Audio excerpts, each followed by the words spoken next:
प्रश्न 20वीं शताब्दी की एक बड़ी दुर्घटना जी सर है और ये 21वीं शताब्दी का एक बड़ा एजेंडा जी सर भी मेरी दृष्टि में है।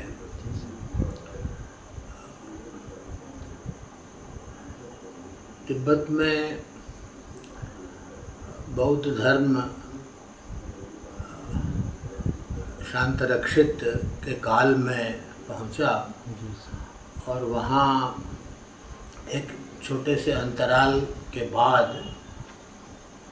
उसका क्रम पिछली कोई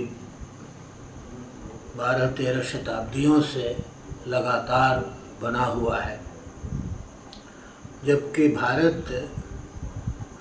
जहाँ बुद्ध का धर्म प्रारंभ हुआ, धर्म और संघ और स्वयं तथागत का जन्म हुआ, वहाँ गंगा जमुना के मैदानों से ये धर्म शताब्दियों तक लुप्त हो गया था। फिर भी तिब्बत में ये धर्म और दर्शन और संस्कृति सुरक्षित रही। तिब्बत का जो मूल बोन एक संस्कार था वो रहा होगा और वो आज भी एक हद तक कायम है, किंतु धर्म तो उसे भारत से मिला और इसके लिए तिब्बतवासी भारत को ग्यागर और एक मूल धर्म का देश मान के अत्यंत श्रद्धा करते हैं। किंतु भारत की परिस्थिति इतिहास में जो भी रही हो, विगत शताब्दियों में कुछ अच्छी नहीं रही और यहाँ 19वीं-20वीं शताब्दी में जो ब्रिटिश शासन था उसके विरुद्ध एक और स्वराज्य के लिए, स्वतंत्रता के लिए एक बड़ा आंदोलन हुआ और उस आंदोलन के दौर में ही भारत ने अपनी खोई हुई पहचान तलाशी और उसी में बौद्ध धर्म और दर्शन का फिर से अध्ययन और अनुसंधान शुरू हुआ। मुझे अपने बचपन की स्मृति है कि काशी विद्यापीठ जिसको गांधी जी ने खुद अपने हाथों से जिसका शुभारंभ किया, वहाँ के प्रथम आचार्य और कुलपति आचार्य नरेंद्र देव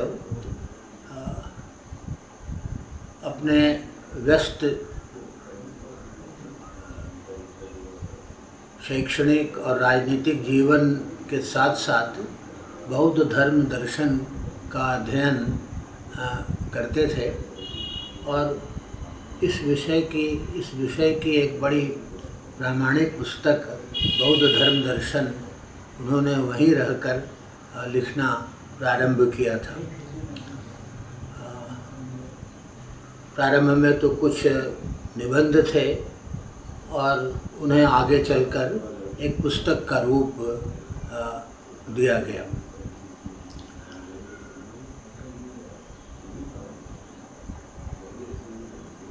ऋषिपत्तन मृगदाव जहाँ की प्रथम धर्मचक्र प्रवर्तन हुआ, वो भी खंडहर बन गया था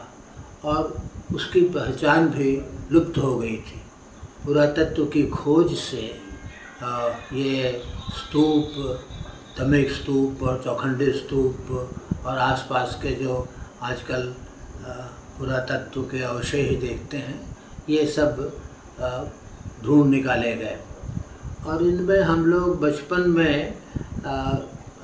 साइकिल से चलकर एक बाहर के हिस्से में पिकनिक के तौर पर पिकनिक मनाने के लिए यहाँ आते थे और इन खंडहरों को देखकर और धमेक स्तूप को देखकर और चौखंडी स्तूप पर चढ़कर हम बनारस को दूर दूर तक देख सकते थे। फिर यहाँ महाबोधि सोसाइटी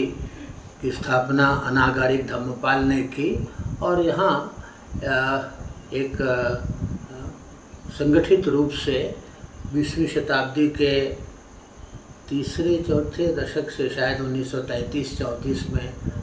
ये मूल गंधकुटी विहार का निर्माण हुआ। एक सामने धर्मशाला बनी और यहाँ एशिया से जो परंपरागत बौद्ध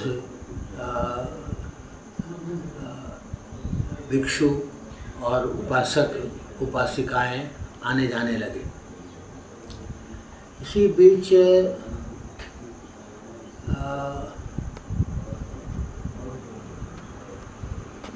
जो आगे चलकर महापंडित राहुल सांकृत्यायन कहलाए, वो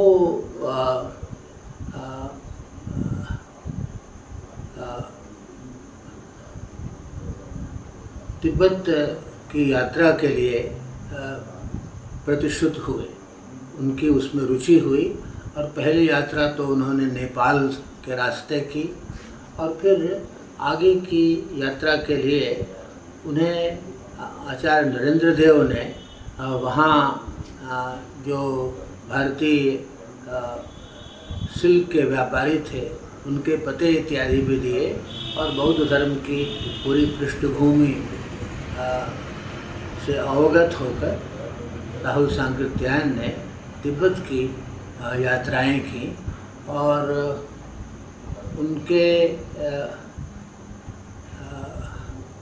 उनकी यात्राओं से और उनकी शोध की सामग्री से तिब्बत का धर्म और संस्कृति फिर से इस शताब्दी में जो बीती शताब्दी है 20वीं, उसमें प्रकाश में आने लगा। फिर भी ये धारणा थी कि हिमालय तो एक हमारा प्रहरी है, हमारा रक्षक है और वो वहाँ ये धर्म और संस्कृति जो सुरक्षित है उसको कौन नष्ट कर सकता है। और एक तरह की उपेक्षा और अपरिचय का भाव सारे देश में बना रहा। एक इतिहास के संयोग से चीन में एक कम्युनिस्ट शासन आया और उन्होंने अपना पहला कदम तिब्बत की ओर बढ़ाया और 1949 में ही तिब्बत की ओर चीनी जिसे वो मुक्ति सेना कहते हैं, वो उसने अपने पंजे बढ़ाने शुरू किए।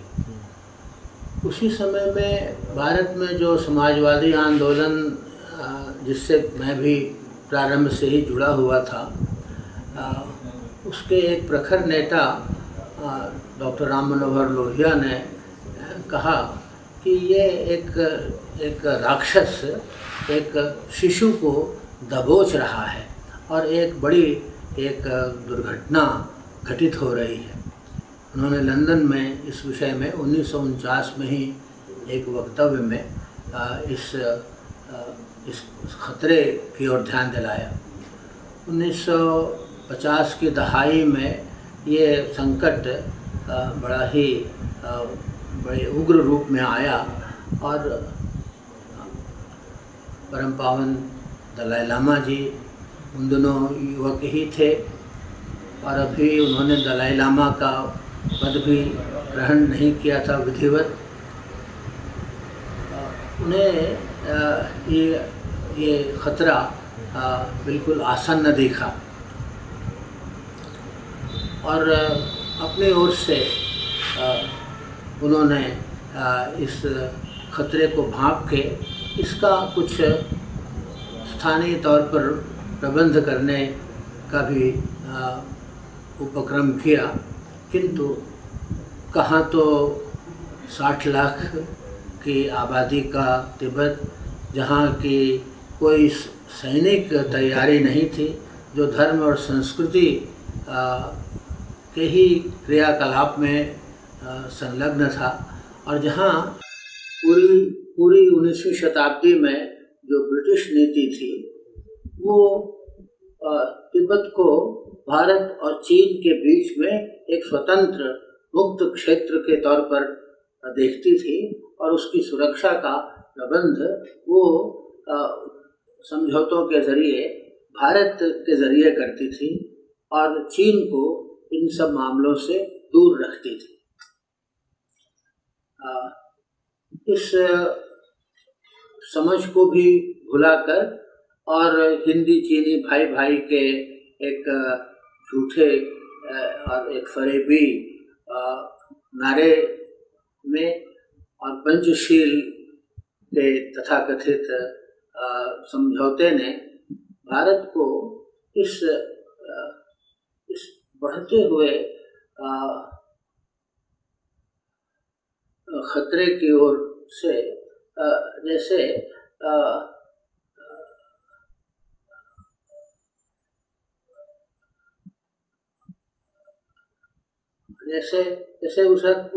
वो आंख मूंद करके वो पड़ी रही और इधर चीन अपनी विस्तारवादी नीति के तहत अपना पंजा तिब्बत में 1950 के दहाई में वो जमाने लगा। 1959 में तो नोर्बुलिंका पर जहाँ की वो परम पावन जी का जो ग्रीष्मकालीन आवास था उस पर बम भी फेंका और परम पावन ने अपने निकट के सहयोगियों से और शायद जो उनके पास भविष्य के जानकार होते हैं नेचुम वगैरह की राय लेकर भारत आने का निश्चय किया और वो महाविनिष्क्रमण इतनी बड़ी इस तरह की यात्रा कहाँ लासा और कहाँ ये तवांग और ये सब ये जो पूर्वोत्तर की जो पहाड़ियों के दर्रे हैं, बाद में मैं मुझे उस रास्ते पर चलने का सुयोग हुआ या दुर्योग हुआ, क्या कहें उसे, योगा योग हुआ, जिससे चलकर परम पावन जी ल्हासा से पैदल और अपने कुछ साथियों को और अपने परिवार को लेकर उन्होंने 1959 में भारत की ओर आने का निश्चय किया। मुझे वो सब आज स्मरण आता है। मैं सीधे तो उन घटनाओं को तब देख नहीं सका क्योंकि ये दूर हिमालय में घटित हो रहा था, लेकिन जब परम पावन जी भारत आए तो उसी वर्ष एक बहुत ही उस समय में तो कोई बहुत तैयारी नहीं थी, उन्होंने सारनाथ की भी यात्रा की उस समय की परिस्थिति, और 1956 में 55-56 में जब यहाँ बुद्धाब्द 2500 मनाया गया था, तब परम पावन दलाई लामा और पंचन लामा यहाँ राज्य अतिथि के तौर पर आए थे, और यहाँ सारनाथ में एक बड़ा भव्य समारोह हुआ था। हमारे विश्वविद्यालय, काशी विश्वविद्यालय ने उन्हें मानद डॉक्टरेट की उपाधि भी दी थी। तो 1956 के परम पावन दलाई लामा का वो जो राजकीय रूप, और 1959 में जो एक तिब्बती एक निर्वासित और क्या कहें शरणार्थी के रूप में आना, इन दोनों का अंतर भी मेरे ध्यान में आता है। फिर भी उन्होंने अपने निर्वासन में रहकर स्वतंत्रता और तिब्बत की अस्मिता को बनाए रखने का जो अद्भुत संकल्प और अद्भुत जो उपाय कुशलता दिखाई। संकल्प ही काफ़ी नहीं होता, उसके लिए उपाय की ज़रूरत होती है। वो सब अब धीरे धीरे इतिहास की वस्तु बनता जा रहा है। 1959 से लेके अब तो क्या 2014 50 वर्ष से भी ऊपर का समय बीत गया। और फिर यहाँ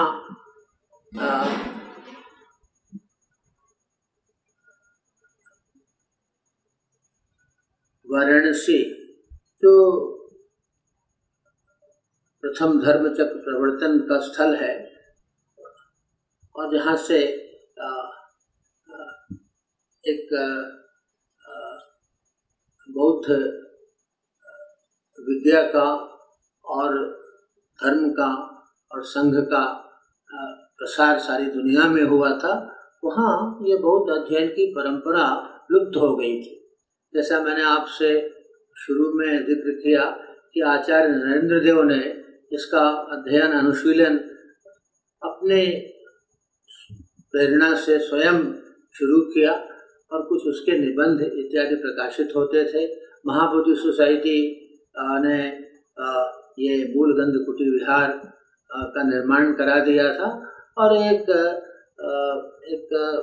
शांत और एकांत साधना का एक क्रम यहाँ चल रहा था, किंतु बौद्ध अध्ययन की परंपरा वाराणसी में लुप्त थी। यहाँ एक तेजस्वी विद्वान पंडित जगन्नाथ उपाध्याय ने आचार्य नरेंद्र देव की शायद प्रेरणा से या अपनी खुद की प्रेरणा से बौद्ध धर्म दर्शन का अध्ययन शुरू किया। वो स्वयं वेदांत के विद्यार्थी और अध्यापक थे, वेदांताचार्य थे, और वेदांत के विद्यार्थी होते हुए भी उन्हें बौद्ध धर्म दर्शन में एक स्वतंत्रता का और समता का प्रकाश दिखा, और वो इस ओर प्रवृत्त हुए, और स्वयं उन्होंने उसकी पढ़ाई की, और स्वयं उसके वो प्रथम परीक्षक और फिर खुद ही विद्यार्थी भी हुए। और इस प्रकार उन्होंने एक छोटे से समूह को अपने शिष्य के तौर पर इकट्ठा किया, जिसमें से पंडित रामशंकर त्रिपाठी हम लोगों के सौभाग्य से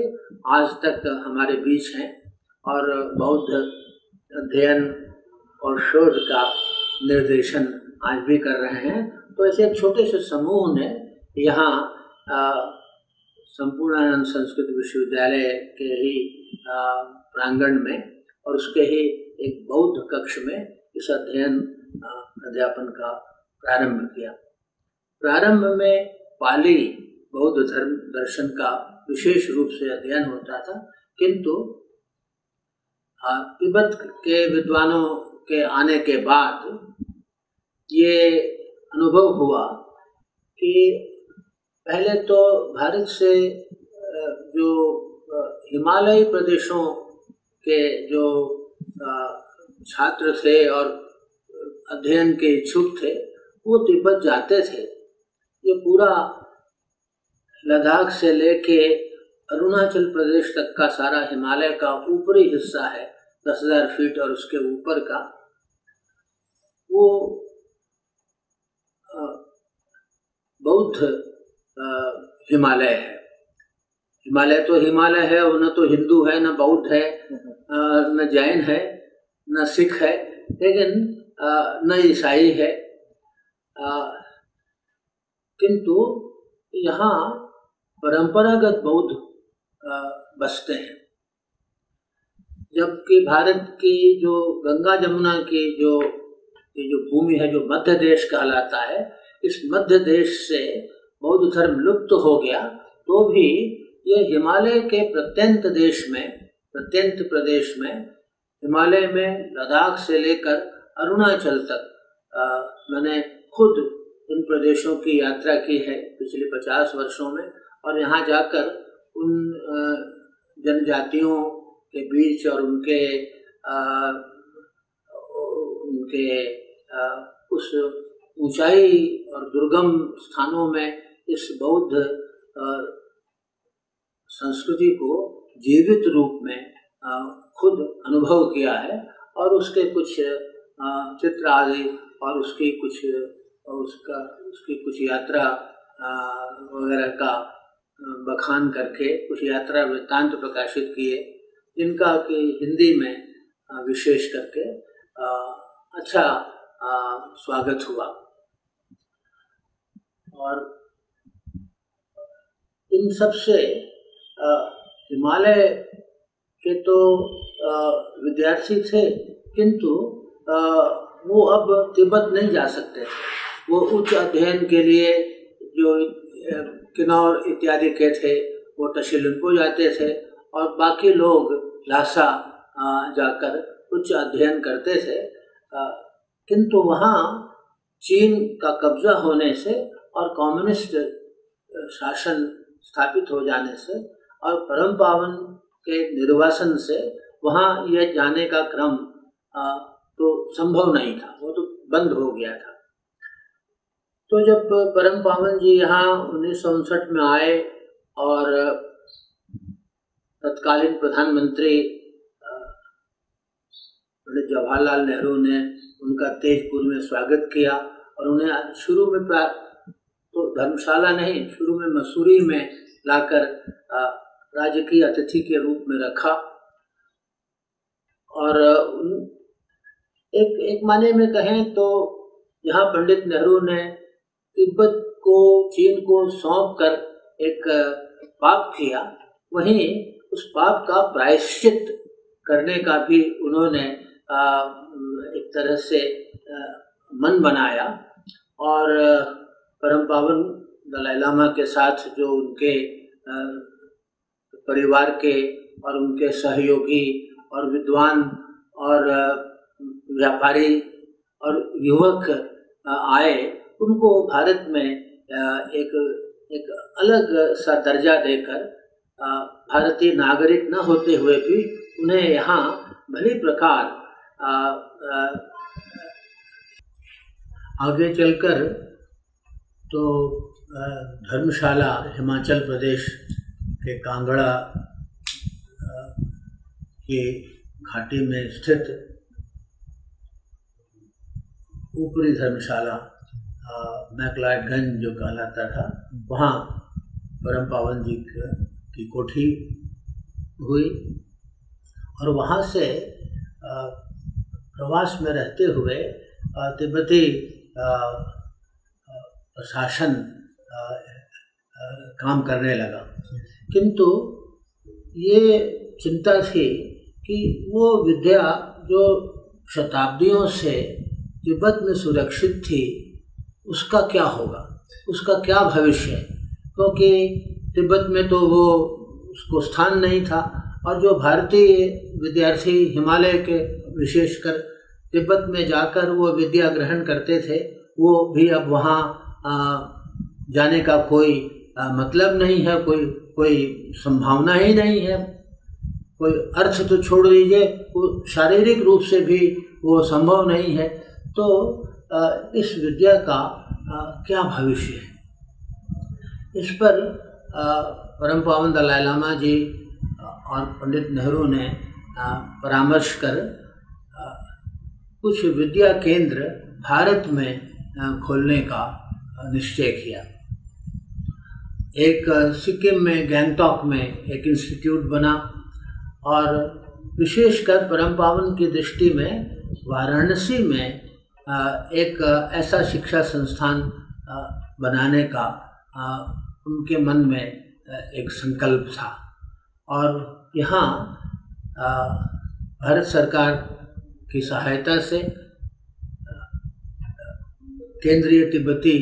बौद्ध अध्ययन संस्थान, उच्च बौद्ध अध्ययन संस्थान की स्थापना हुई। तब इसका कोई अलग से परिसर नहीं था, कोई अलग कैंपस नहीं था। ये संपूर्णानंद संस्कृत विश्वविद्यालय के बौद्ध कक्ष में ये प्रारंभ हुआ और सामने एक अंतर्राष्ट्रीय छात्रावास बना, उसमें कुछ विद्यार्थी और कुछ अध्यापक आकर रहने लगे और इस प्रकार से एक संस्थान की स्थापना का और उसका बीजारोपण हुआ, बीज पड़ गया। और एक रिनपोचे, दो रिनपोचे जो मुझे बाद में स्विट्जरलैंड में मिले, उन्होंने आकर कुछ अध्यापकों और विद्यार्थियों को लेकर इसकी शुरुआत तो कर दी, किंतु इसका जो एक संस्थागत रूप है इसको प्रोफेसर समदंग रिनपोचे ने यहाँ स्थापित किया। मुझे 1970 के प्रारंभिक दिन याद आते हैं, जबकि मैं स्वयं नागार्जुन कोंडा की यात्रा करके लौटा था और जहाँ श्री पर्वत, जहाँ आचार्य नागार्जुन के अंतिम दिन बीते, शायद वहीं उनका धड़ कहीं अलग और सिर कहीं अलग पड़ा। आज भी परंपरागत लोग मानते हैं कि अभी भी पड़ा हुआ है। वो घाटी तो जो नागार्जुन की पहाड़ी की घाटी थी, नागार्जुन कोंडा तेलुगु भाषा में पहाड़ी के लिए शब्द है। नागार्जुन की जो पहाड़ी थी और उसके साथ बस्ती थी, वो तो नागार्जुन सागर बांध बनने में डूब गई, लेकिन उसके अवशेष को लेकर सामने की पहाड़ी में जमा दिया गया और वो पहाड़ी में ये अवशेष और वो एक स्थल नागार्जुन कोंडा के नाम से आजकल जाना जाता है। वहाँ जाकर मैं एक संयोग कहिए,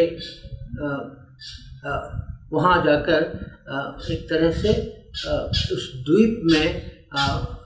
बंद कट करके पड़ा रह गया था। जो मोटर लॉन्च ले जाती थी वो PWD की थी और वो अवशेष और वो सारा सब कुछ जो कुछ था वो भारतीय पुरातत्व सर्वेक्षण का था, जो केंद्रीय सरकार के अधीन था, और ये राज्य सरकार के अधीन वो मोटर लॉन्च ले आना था PWD के अधीन। उनके बीच में विवाद के कारण वो लॉन्च मुझे ले तो गया, लेकिन फिर उसने आना बंद कर दिया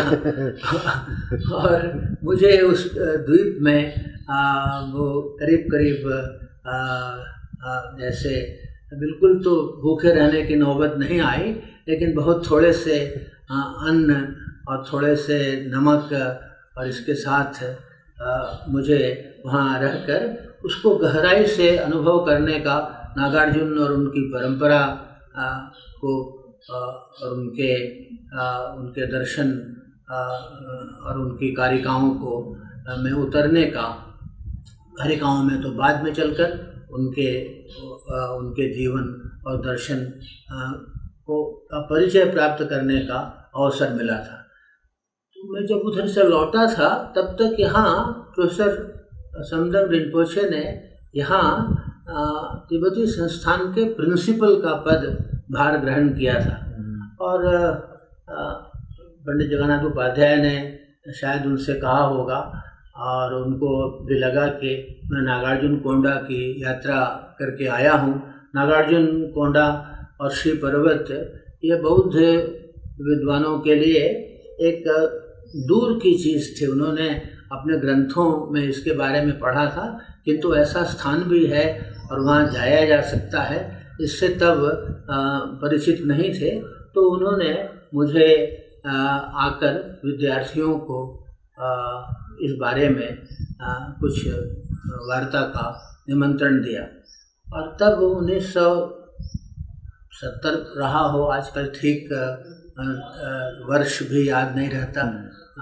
सब तिथि संवत वगैरह सब भूलता जाता हूँ। लेकिन संभवतः किसी समय 1970 में बौद्ध कक्ष में, पूर्णानंद संस्कृत विश्वविद्यालय के बौद्ध कक्ष में मैंने वो वार्ता प्रस्तुत की। उसमें आजकल के जो कई प्रसिद्ध विद्वान आपके संस्थान के हैं, तब ये लोग विद्यार्थी थे, प्रोफेसर नवांग समतेन,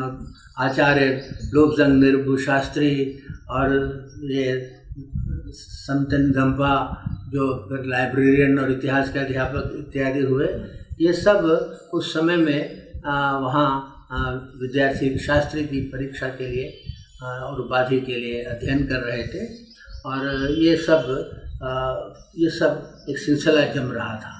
फिर धीरे धीरे ये तिब्बती जो उच्च अध्ययन संस्थान था, उसे संपूर्णानंद संस्कृत विश्वविद्यालय के परिसर में काम करने में असुविधा का अनुभव होने लगा। तो प्रोफेसर समदंग रिम्पोछे बिना कुछ यहाँ कुछ उसका कोई आधार हुए उस संस्थान को उठाकर वो सारनाथ लाए। एक बार बनारस की जो परिस्थिति है उसको देखते हुए इन लोगों के मन में ये भी आया कि इसे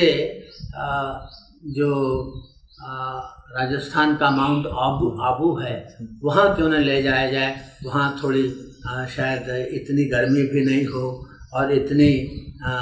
विषमता भी न हो। तो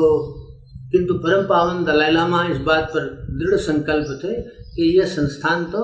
बनारस में ही हो सकता है, वाराणसी में ही हो सकता है। तो फिर ये संस्थान सारनाथ आया और उन दिनों यहाँ सिर्फ एक वो गोशे लामा यहाँ हुआ करते थे, उन्होंने तिब्बती मंदिर बना दिया था। तो इसी मंदिर में और उसके कमरों में ये इसकी कक्षाएं शुरू हुई और अध्ययन अध्यापन का सिलसिला शुरू हुआ। और इससे फिर बनते बनते ये जो आज अभी तिब्बती विश्वविद्यालय का परिसर है वो ध्यान में आया। मुझे वो दिन भी याद हैं जब ये एक ऐसा निर्जन सा आम का बगीचा था और जब ये भूमि ली गई और यहाँ सब अभी कुछ शुरू भी नहीं हुआ था, तो उस समय में उसके चौकीदार को भी ढूंढना एक बड़ी साधना का एक तपस्या का काम था। उसको बुलाना और उसको फिर धीरे धीरे यहाँ भूमि पूजन हुआ और शिलान्यास हुआ। परम पावन जी और तत्कालीन प्रधानमंत्री श्रीमती इंदिरा गांधी वगैरह ने आके उसका एक तरह से उसकी नींव डाली और वृक्षारोपण इत्यादि हुआ। और ये सब भवन धीरे धीरे पहले ये जो आजकल हॉस्टल है और ये प्रशासनिक भवन और फिर लाइब्रेरी और वो सब जो आजकल केंद्रीय जो कार्यालय इत्यादि का जहाँ कुलपति का कार्यालय है और वो भवन जो बड़ा प्रशस्त हॉल है, ये धीरे धीरे धीरे धीरे करके ये कैंपस बनने लगा। तो इस तरह से तिब्बत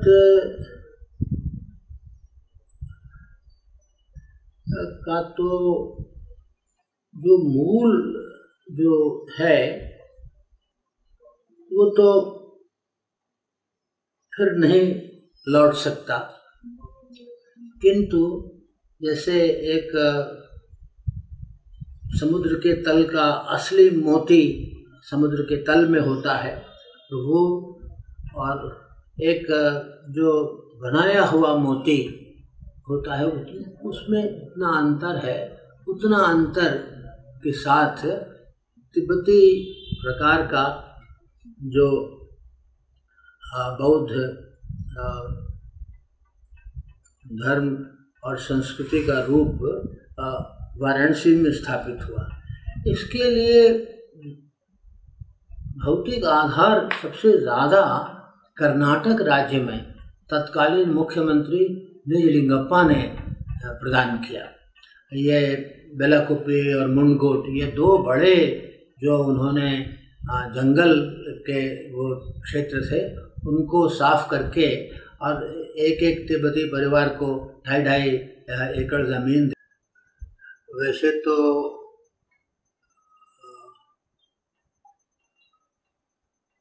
तिब्बती भाई बहन भारत और विश्व के अन्य भागों में, विशेषकर यूरोप और अमेरिका में, यूरोप में भी विशेषकर स्विट्ज़रलैंड में हैं, किंतु उनका बड़ा पुनर्वासन कर्नाटक राज्य में स्वर्गीय श्री निजलिंगप्पा के मुख्यमंत्रित्व काल में हुआ। बेलाकुप्पी और मुनगोट, एक मैसूर के निकट और दूसरा सांगली धारवाड़ के निकट मुनगोट, यहाँ एक तिब्बती गांव बसे। एक छोटा तिब्बत वहाँ स्थापित हुआ और वहाँ जो ज़मीन दी गई उससे थोड़ी सी जब आमदनी हुई तो तिब्बती भाई बहनों को ये सूझा कि इतना ज़रूरी है किंतु काफ़ी नहीं है। उनके जो विश्वविद्यालय तिब्बत में थे वो भी यहाँ स्थापित होने चाहिए। तो सेरा, ड्रेपुंग और ये निंगमा के जो केंद्र थे वे सब कर्नाटक राज्य में स्थापित हुए। यहाँ तक कि जो गुह्य विद्या, योग और तंत्र की उनके जो विद्यालय थे, एक मैं प्रारंभ में अरुणाचल प्रदेश में गया था, वो भी सुना है कि आजकल अब कर्नाटक में ही आ गया है। तो तंत्र विद्या के लिए भी कर्नाटक में अब स्थान है। तो इस माने में एक तिब्बत में बौद्ध धर्म और संस्कृति का क्या स्वरूप था उसे तो वहाँ नहीं देखा जा सकता। वहाँ तो सिर्फ उसका एक तरह से इतिहास और अवशेष है, किंतु जीवित जागृत रूप में तिब्बती बौद्ध संस्कृति अगर कहीं देखी जा सकती है तो वो मेरी दृष्टि में कर्नाटक में ही है। मैक्लोडगंज परम पावन जी का स्थान होने के कारण सारे दुनिया का एक आकर्षण केंद्र है और सारे दुनिया से जो जिज्ञासु हैं और साधक और उनका जो स्कूल ऑफ डायलैक्टिक्स शुरू हुआ था वो भी अब मैक्लोडगंज से निकलकर अपने स्वतंत्र परिसर में है और वो काम कर रहा है। और इस प्रकार से हिमाचल तो एक ऐसा केंद्र है जहाँ कि लोगों का आना जाना सुगम है, किंतु मेरी दृष्टि में अगर तिब्बत का पुनर्वास कहीं पूरी तरह से हुआ, पूरी तरह से तो हो नहीं सकता, किंतु जितना हो सकता था वो निजलिंगप्पा के नेतृत्व में कर्नाटक में प्रारंभ हुआ। और मुझे प्रसन्नता है कि बाद की सरकारों ने भी उसे कायम रखा और वो कर्नाटक राज्य की भी एक समृद्धि और शोभा और संस्कृति में योगदान करता है। वहाँ जो जिसे आजकल गोल्डन टेम्पल के नाम से लोग जानने लगे हैं, निगमा का जो प्रसिद्ध मंदिर है, उसमें तो अनेकों विदेशी और देशी पर्यटक भी जाते हैं और मुझे वो बहुत पसंद तो नहीं है, लेकिन वो एक पर्यटन केंद्र के तौर पर, टूरिस्ट सेंटर के तौर पर विकसित हो रहा है और उससे कुछ स्थानीय लोगों को भी कुछ कमाई हो जाती है, किंतु वो मूल बात नहीं है। जो मूल जो मोती समुद्र के तल में बनता है और उसकी जो आभ होती है, उसकी जो आभा होती है, वो जिसे कल्चर पर्ल कहते हैं, जो एक बनाया हुआ मोती है, उसमें नहीं आ सकती। तो जो तिब्बत में ये ड्रेपुंग और लोसेलिंग रहा होगा, वो उसका विस्तार और उसकी गहराई और उसकी दूरी और उसका जो सारा स्वरूप है, वो तो फिर नहीं बनाया जा सकता, किंतु अगर कहीं वो कुछ देखने में आता है तो वो ड्रेपुंग मुनकोट के निकट का ड्रेपुंग वहाँ स्थित लोसेलिंग में देखा जा सकता है। मुझे इन स्थानों में व्यक्तिगत रूप से जाने का और वहाँ रहने का और वहाँ के विद्वानों और विद्यार्थियों से संपर्क का सुयोग हुआ है और ये मेरे लिए ये धन्य क्षण है और उनकी स्मृति मेरे मन में आज भी है। इन सबको व्यवस्थित रूप देने में केंद्रीय तिब्बती संस्थान की मैं बड़ी भूमिका देखता हूँ। यहाँ के विद्यार्थी मुझे सब दूर मिले, भारत के तो सभी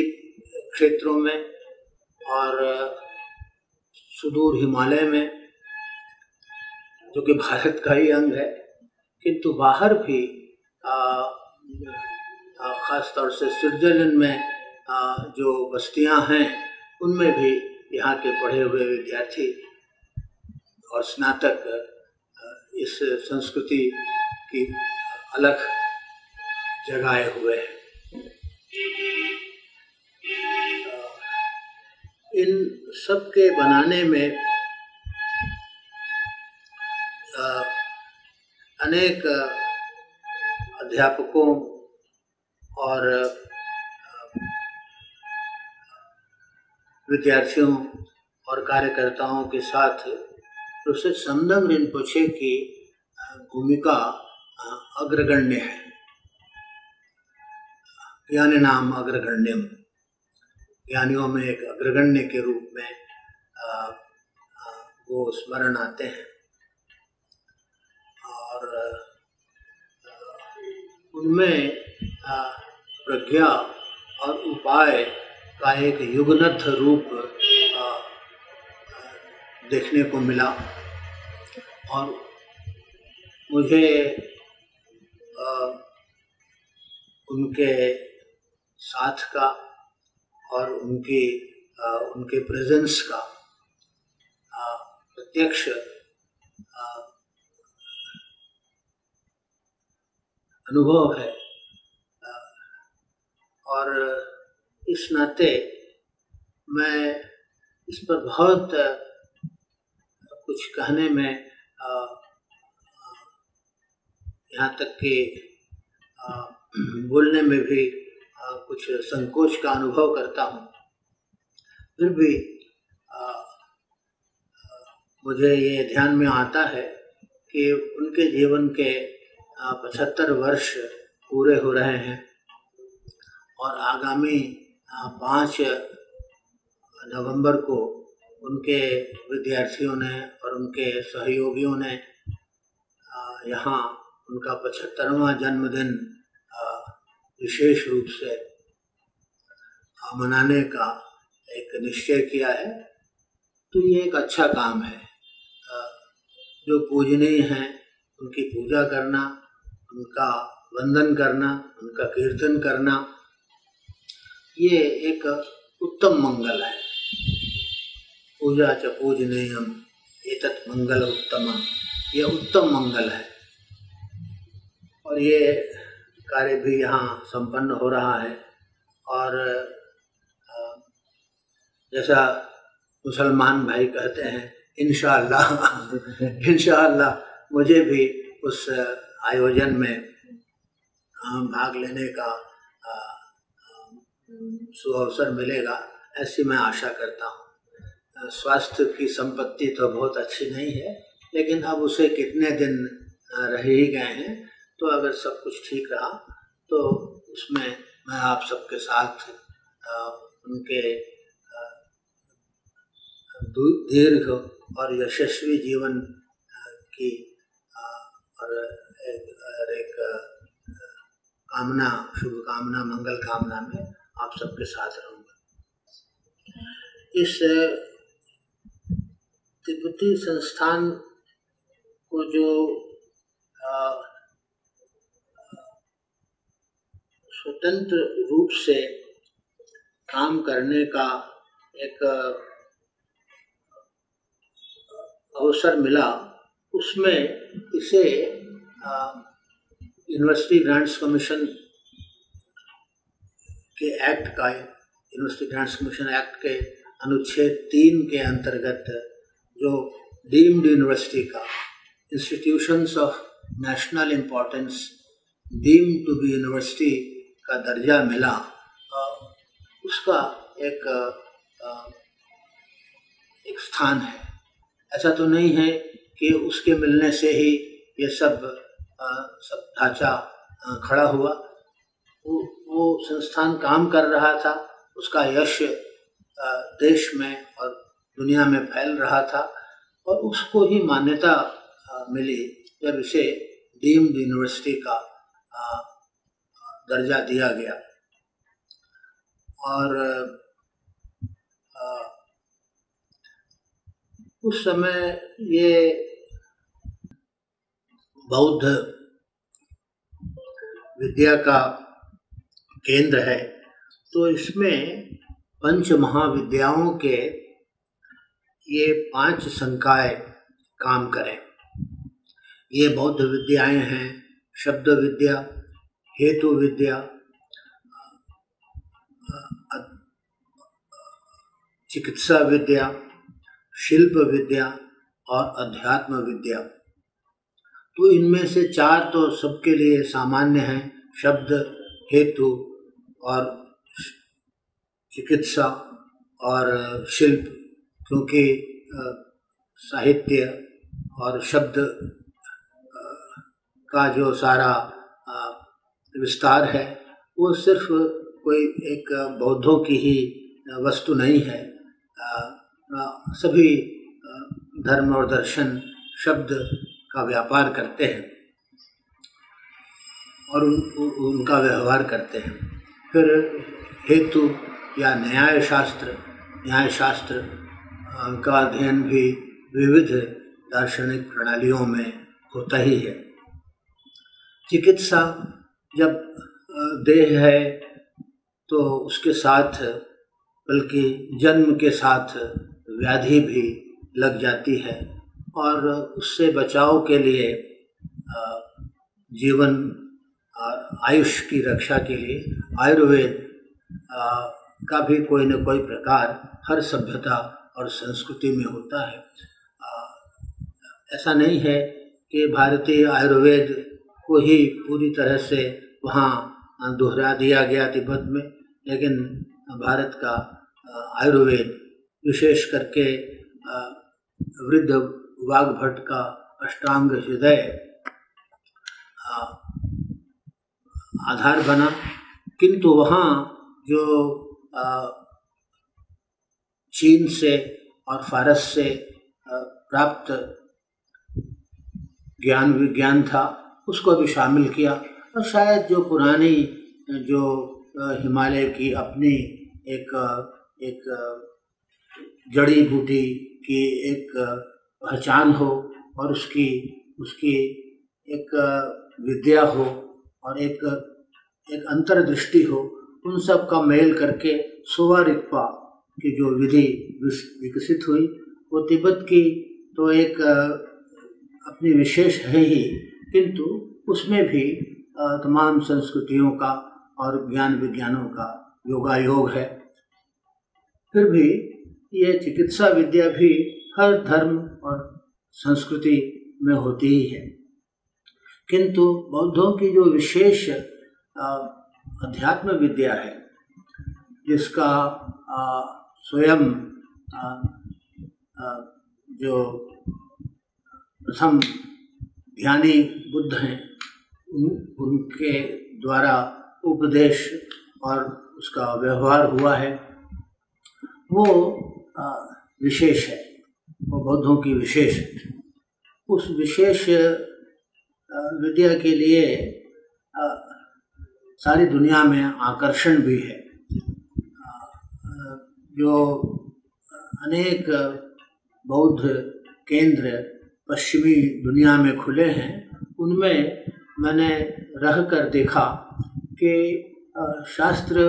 में तो पढ़ने वालों की और शोध करने वालों की रुचि होती है, लेकिन वो थोड़े ही से लोगों में होती है। जो अधिकांश लोग इन केंद्रों में आते हैं उनकी रुचि बौद्ध साधना में होती है, और इस तरह के अनेक साधना केंद्र, कहीं मेडिटेशन सेंटर के नाम पर, कहीं कुछ और नाम से, ये पश्चिमी दुनिया में फैले हुए हैं। और हम ये अनुभव करते थे कि यहाँ जो शास्त्र हैं, बौद्ध शास्त्र, जो मूल शास्त्र हैं, उनका तो भली प्रकार अध्ययन हो रहा है, और फिर चिकित्सा विद्या के लिए भी यहाँ स्थान है, और उसके साथ साथ ज्योतिष का विभाग भी है, और उसका भारतीय आयुर्वेद के साथ एक संवाद, डायलॉग भी चल रहा है। किंतु शिल्प विद्या, यहाँ का जो भवन है वो कुछ जो शिल्प विद्या हो सकती है उसका एक नमूना भर दिखता है, लेकिन वो सिर्फ बाह्य रूप है।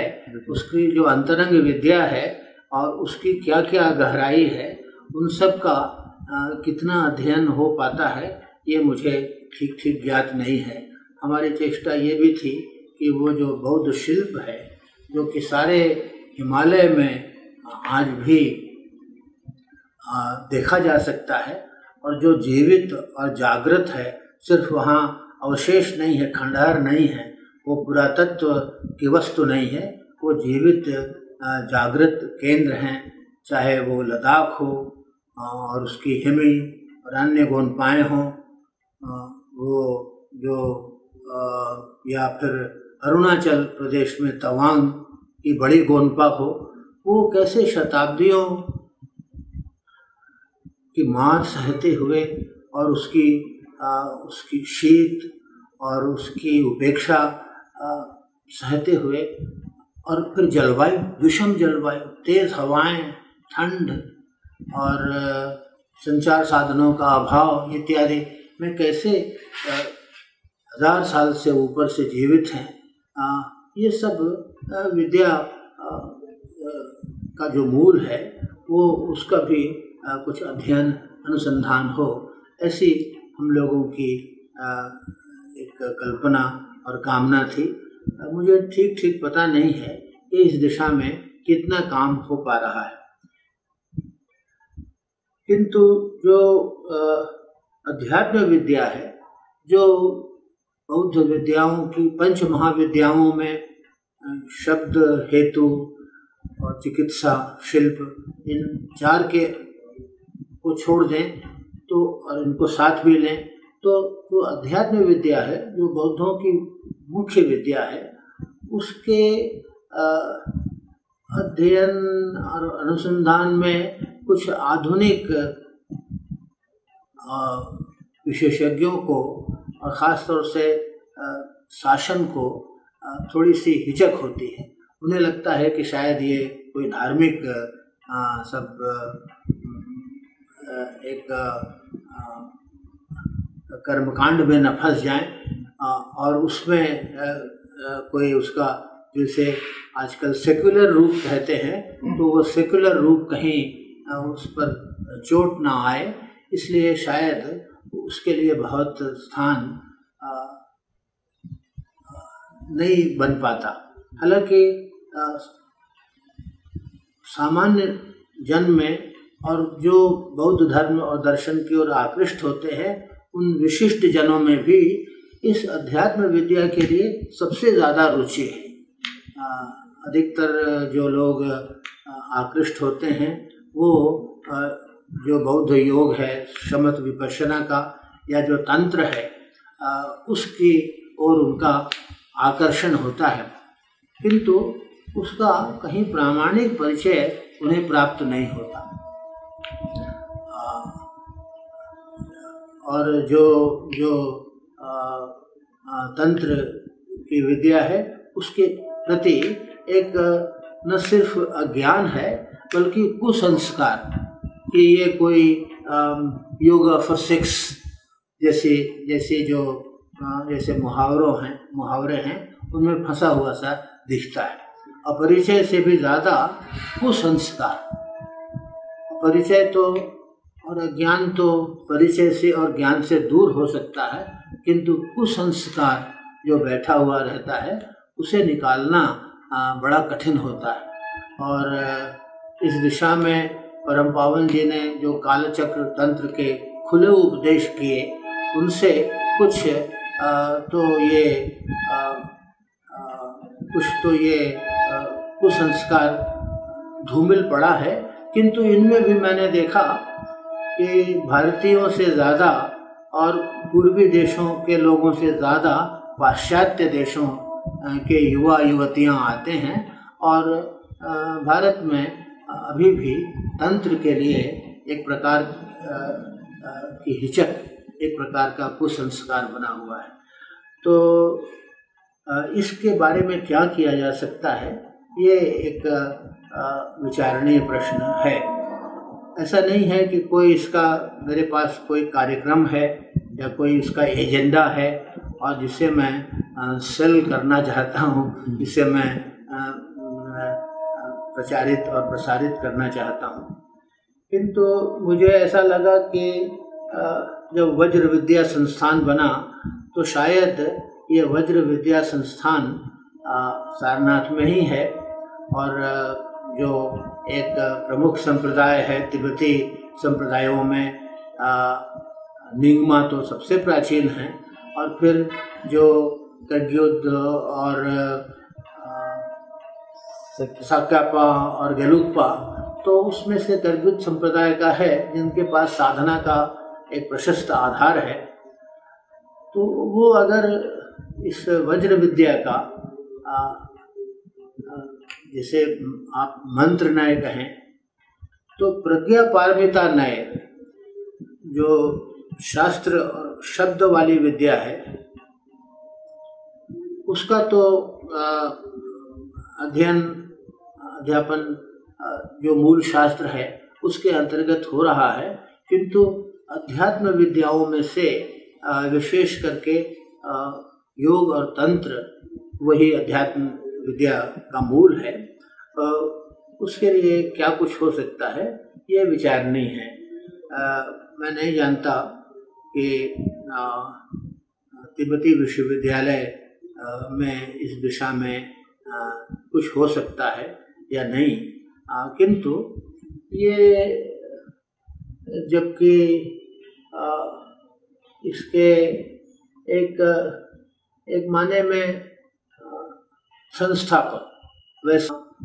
और पंडित नेहरू के संयुक्त परामर्श से हुई और इसके बनाने में अनेक विद्वानों ने और भिक्षुओं ने और विद्यार्थियों ने योगदान किया, किंतु जब इसको ये आधुनिक रूपाकार देने वाले प्रोफेसर समदंग रिम्पोछे की 75वीं जयंती आप मनाने जा रहे हैं, तो उस संबंध में उस सिलसिले में अगर ये पंच महाविद्याओं का एक पूरा विकसित और जैसे कि अभी शरद पूर्णिमा का पूरा खिला हुआ चंद्रमा था, ऐसा एक उज्जवल प्रभास्वर एक रूप यहाँ बन सके तो शायद ये जयंती मनाने का 75वीं जयंती मनाने का ये एक अच्छा काम यहाँ हो पाएगा। अन्यथा सभाएं होना और कुछ भाषण हो जाना और कुछ चाय पानी का सब प्रबंध कर लेना, ये सब तो होता ही रहता है और ये भी होना चाहिए। ऐसा नहीं है कि ये कोई ऐसे उपेक्षणीय विषय है, लेकिन अगर पंच महाविद्याओं के एक विकसित रूप को हम यहाँ फिर से स्थापित कर सके तो वो एक स्थायी काम होगा और वो आने वाली पीढ़ियों के लिए भी एक देन बन जाएगा।